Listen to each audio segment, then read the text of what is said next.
அயோத்தியில் இருந்த அனைவரும் மிகவும் மகிழ்ச்சியாய் இருந்தனர். 4 சகோதரருக்கும் திருமணம் நடைபெற்றிருந்தது. ஒரு நாள் தசரதர் யோசித்தார், எனக்கு வயதாகிவிட்டது. இனி நான் அரசு பொறுப்பிலிருந்து ஓய்வு பெற்று ராமரை அரசராக முடிசூட்ட வேண்டும். பிறகு அவர் தனது அமைச்சர்களிடமும் அயோத்தி மக்களிடமும் இதை பற்றி ஆலோசனை கேட்டார். அனைவருக்கும் அந்த யோசனை மிகவும் பிடித்திருந்தது. அவர்கள், ஆமாம், ராமரே எங்கள் அரசராக வேண்டும் என்று மகிழ்ச்சியுடன் கூறினர். அதன் பிறகு தசரதர் முனிவர்களை அழைத்து ராமருக்கு முடிசூட்டுவதற்கு நல்ல முகூர்த்த நாள் எப்போல் என்று கேட்டார். அதற்கு அவர்கள், நாளையே மிகவும் சிறந்த மங்களகரமான நாள் என்று கூறினர். அப்போது தசரதர் ஒரு கணம் யோசித்தார். அந்த சமயத்தில் பரதனும் சத்ருக்னனும் தங்கள் தாத்தா பாட்டியின் வீட்டிற்கு விடுமுறைக்காக சென்றிருந்தனர். நாளை இவ்வளவு நல்ல முகூர்த்தம் இருப்பதினால் அவர்கள் இல்லாவிட்டாலும் முடிசூட்டு விழாவை நடத்திவிடலாம் என்று அவர் எண்ணினார். இந்த செய்தி அயோத்தியா முழுவதும் வேகமாக பரவியது. மக்கள் அனைவரும் தெருக்களில் திரண்டு கொண்டாடத் தொடங்கினர். அவர் மகிழ்ச்சியுடன் பாடினர், மலர் மாலைகள் செய்தனர். நகரமெங்கும் விழாக்கோலம் பூண்டது. ஆனால் அந்த இரவில் ஒரு முக்கியமான சம்பவம் நடக்கவிருந்தது.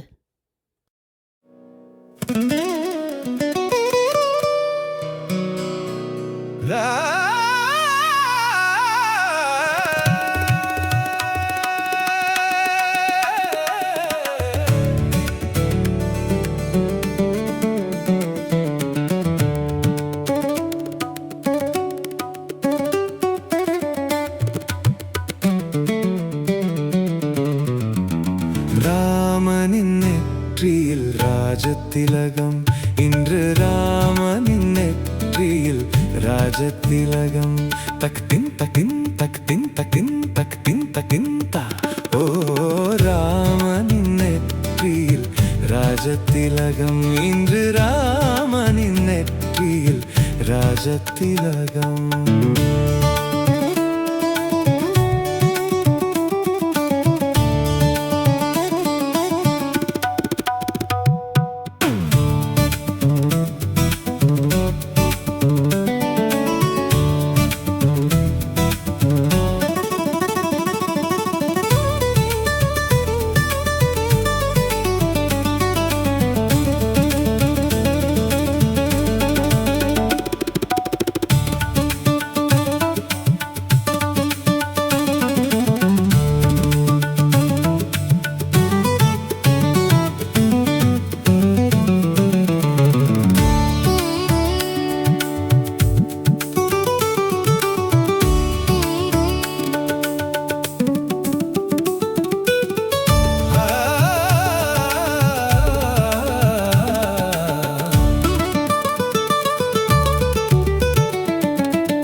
ராமனின் நெற்றியில் ராஜதிலகம். தக்தின் தக்தின் தக்தின் தக்தின் தக்தின் தக்தின் தா. ஓ, ராமனின் நெற்றியில் ராஜதிலகம், இன்று ராமனின் நெற்றியில் ராஜதிலகம்.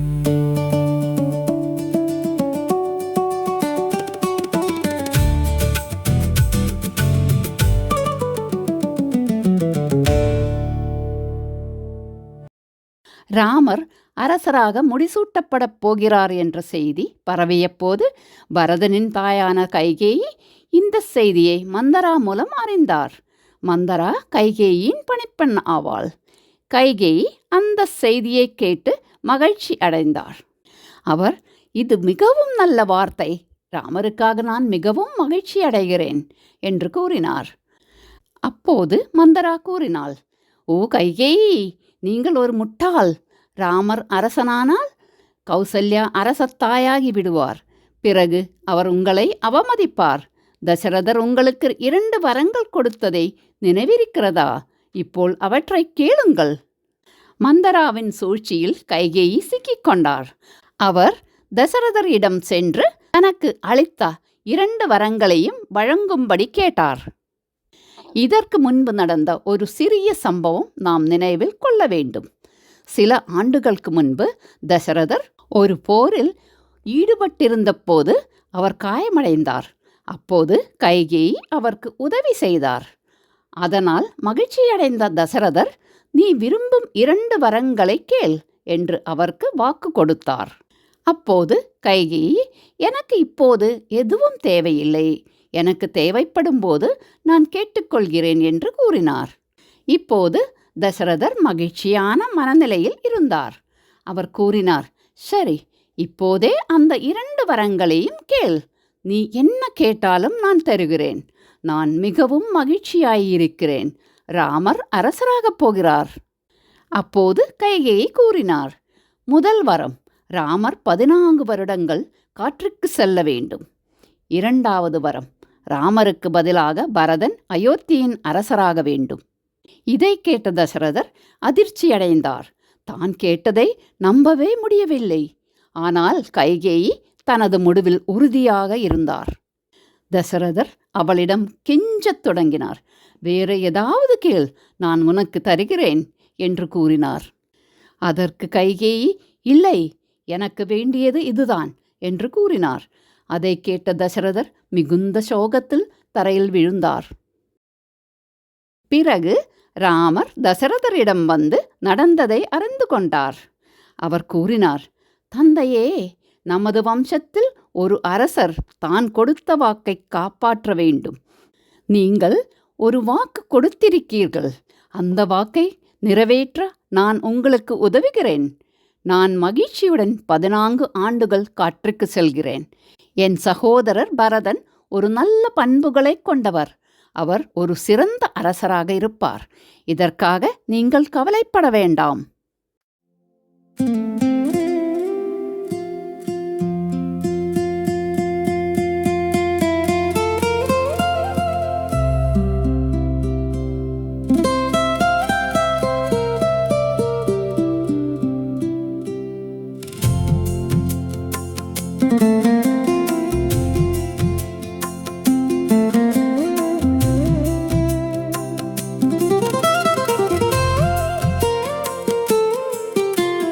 ராமனை பிரிந்து நான் எப்படி வாழ்வேன்?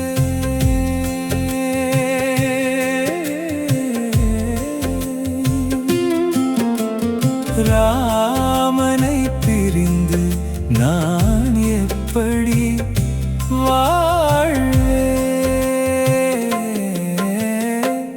ராமச்சந்திரன்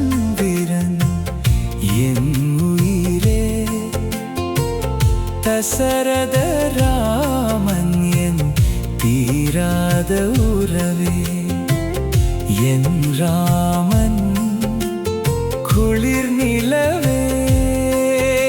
என் ராமன் குளிர் நிலவே. ராமச்சந்திரன் என் ஆதாரமே.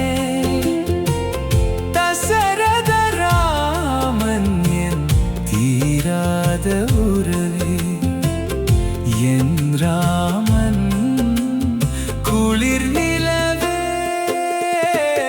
ராமனை பிரிந்து நான் எப்படி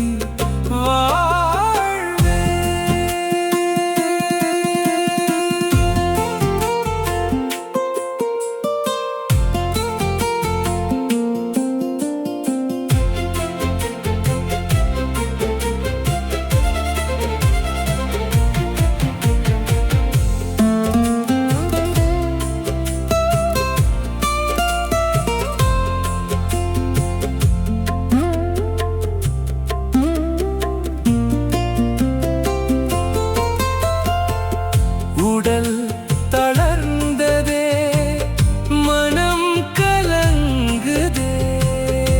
உடல் தளர்ந்ததே, மனம் கலங்குதே.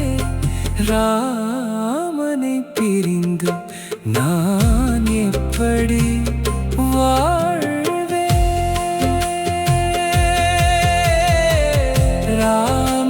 ராமச்சந்திரன் என் ஆதாரமே. தசரத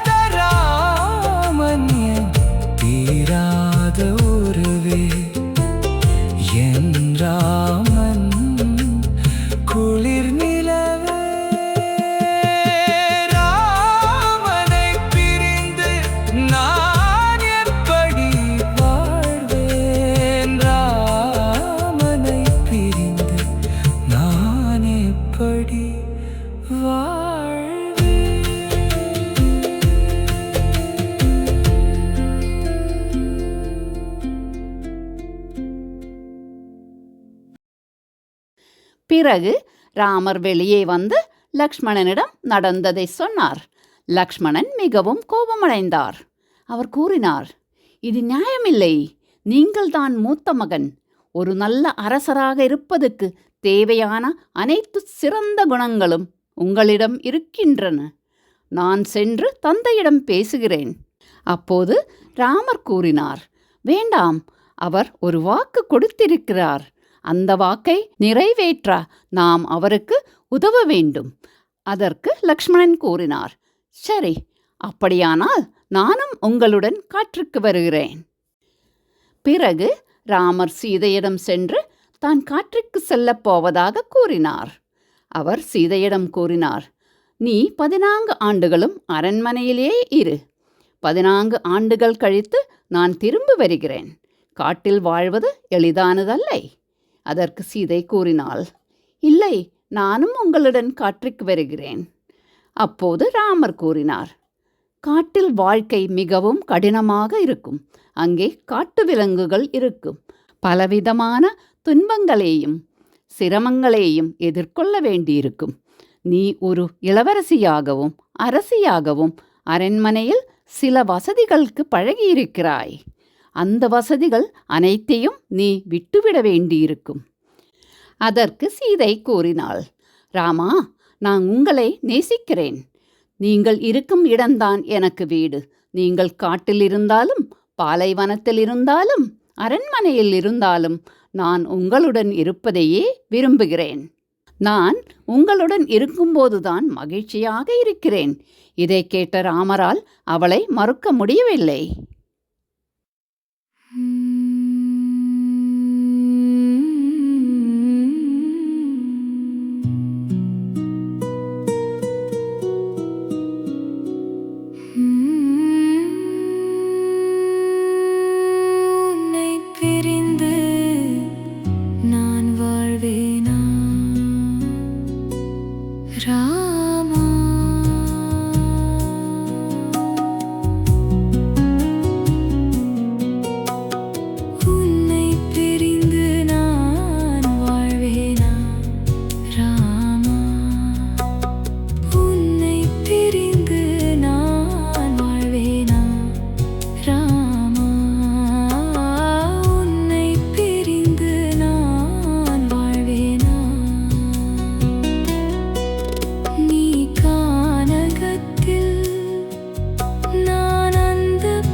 நீ இல்லாத அயோத்தி எங்களுக்கு வேண்டாம் ராமா.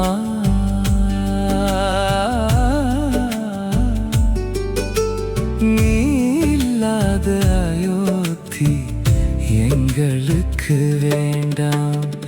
வீட்டிலும் வெறுமை, உள்ளத்திலும் வெறுமை. வீட்டிலும் வெறுமை, உள்ளத்திலும் வெறுமை. நீ இல்லாத அயோத்தி எங்களுக்கு வேண்டாம் ராமா. நீ இல்லாத அயோத்தி எங்களுக்கு வேண்டாம்.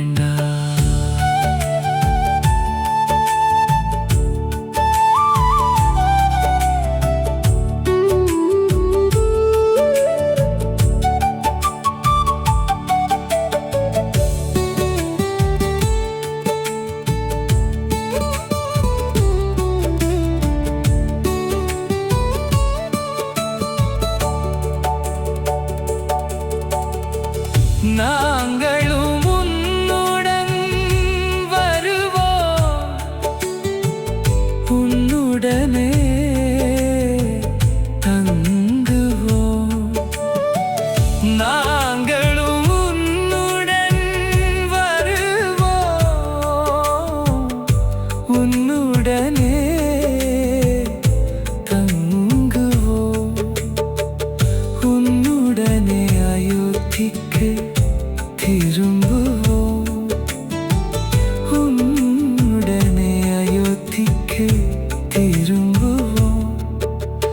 நீ இல்லாத அயோத்தி எங்களுக்கு வேண்டாம் ராமா. நீ இல்லாத அயோத்தி எங்களுக்கு வேண்டாம்.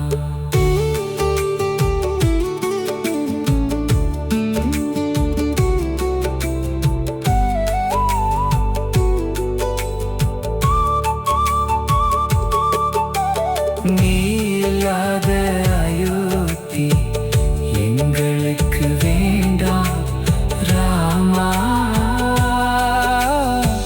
நீ இல்லாத அயோத்தி எங்களுக்கு வேண்டாம்.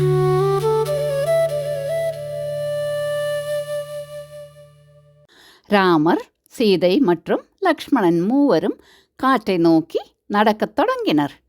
அயோத்திய மக்கள் அனைவரும் அவர்களை பின்தொடர்ந்து சென்றனர்.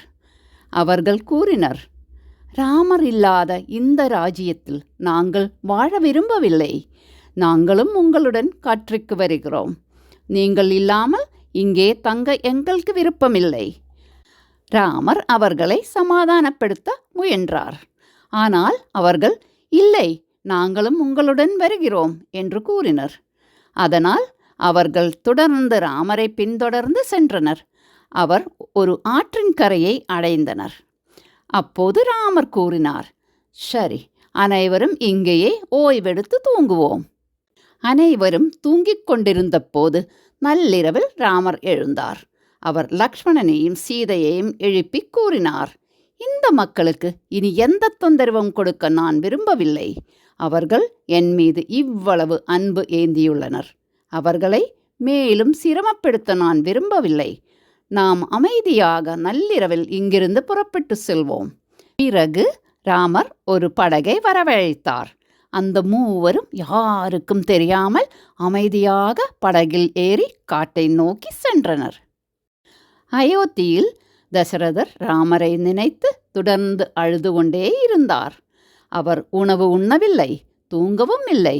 நாளுக்கு நாள் மிகவும் கவலையடைந்து உடல் நலம் குன்றினார். ஒரு நாள் அவர் உயிரிழந்தார். பிறகு பரதனை அழைத்து வரும்படி செய்தி அனுப்பப்பட்டது. பரதன் தனது தாத்தா வீட்டிலிருந்து அயோத்திக்கு திரும்பி வந்தார். நடந்த அனைத்தையும் அறிந்து கொண்ட அவர், இவை அனைத்தும் நடந்து கொண்டிருக்கும் போது எனக்கு ஏன் எதுவும் சொல்லவில்லை? ராமர் போன்ற உன்னதமான ஒருவர் இருக்கும்போது நான் எப்படி அரசனாக முடியும் என்று நீங்கள் நினைத்தீர்கள்? நான் ஒருபோதும் அரசனாக மாட்டேன் என்று கூறினார். பிறகு அவர், நான் காற்றுக்கு சென்று என் சகோதரர் ராமரை மீண்டும் அழைத்து வருகிறேன் என்று கூறினார். அவருடன் அனைவரும் செல்லத் தொடங்கினர். அனைத்து ராணிகளும் முனிவர்களும் அயோத்தி மக்களும் அவருடன் காற்றுக்கு சென்றனர். அவர் ராமர் தங்கியிருந்த இடத்தை தேடிக் கண்டுபிடித்து அங்கே சென்றடைந்தனர். பரதன் ராமரிடம் சென்று கூறினார், அண்ணா, என்னால் இந்த ராஜ்யத்தை ஆட்சி செய்ய முடியாது. நீங்கள்தான் உன்னதமானவர். நீங்கள்தான் அரசராக வேண்டும். தயவு செய்து திரும்பி வந்து அரசராக ஆட்சி செய்யுங்கள். அப்போது ராமர் கூறினார், அன்பு சகோதரா, நம் தந்தை ஒரு வாக்கு கொடுத்திருக்கிறார்.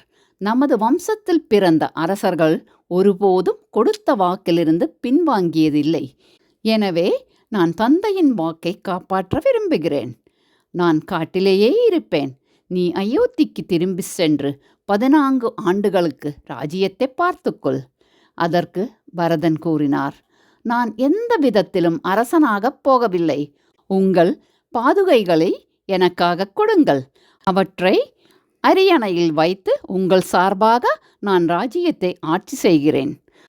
ராமரும் அதற்கு சம்மதித்து தனது பாதுகைகளை பரதனிடம் கொடுத்தார். பரதன் அந்த பாதுகைகளை தலையில் சுமந்து கொண்டு அயோத்தியாவுக்கு திரும்பி சென்றார். அயோத்திக்கு திரும்பிய பரதன் ராமரின் பாதுகைகளை அரியணையில் வைத்து அவற்றுக்கு ஒரு மலர் மாலையை அணிவித்தார். பிறகு ராமரின் பாதுகைகளை அரசராகக் கருதி அவற்றுக்கு முடிசூட்டினார். தனது சகோதரர் ராமர் காட்டில் மிகவும் கஷ்டப்பட்டு கொண்டிருக்கும்போது தான் மற்றும் அரண்மனையில் ஆடம்பரமான வாழ்க்கையை வாழ பரதன் விரும்பவில்லை. அதனால் அவர் தரையில் படுத்து தூங்கினார். ஒவ்வொரு நாளும் ராமரின் பாதுகைகளின் முன் தலை வணங்கி அவற்றை வணங்கினார். ஆனால் ஒரு அரசர் செய்ய வேண்டிய அனைத்து கடமைகளையும் அவர் முறையாக செய்தார். அவர் மக்களை அன்புடன் கவனித்துக் கொண்டார். ஏதேனும் எதிரிகள் அயோத்தியை தாக்க முயன்றால் அவரிடமிருந்து அயோத்தியை பாதுகாக்க தேவையான அனைத்து நடவடிக்கைகளையும் எடுத்தார். இவ்வளவு சிறந்ததும் அழகானதுமான குணம் கொண்டவர் பரதன்.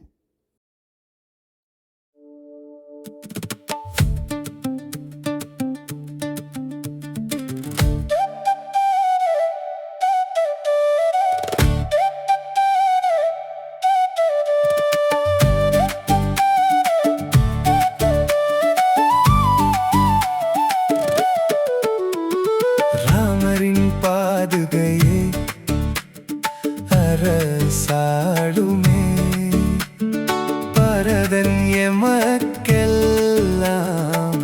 தொண்டு செய்வானே.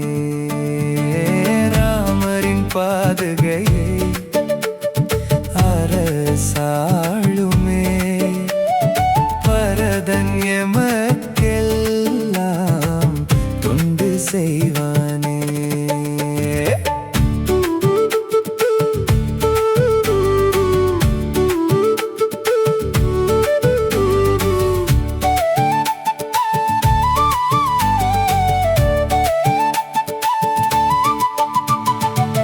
மங்களமான அயோத்தி வாசம் ராமர் குடிகொண்டார் மக்கள் உள்ளத்தில். மங்களமான அயோத்தி வாசம் ராமர் குடிகொண்டார் மக்கள் உள்ளத்தில். ராமரின் பாதுகையை அரசாளுமே, பரதன் எமக்கெல்லாம் தொண்டு செய்வானே. ராமரின் பாதுகையை அரசாளுமே, பரதன் எமக்கெல்லாம் தொண்டு செய்வானே.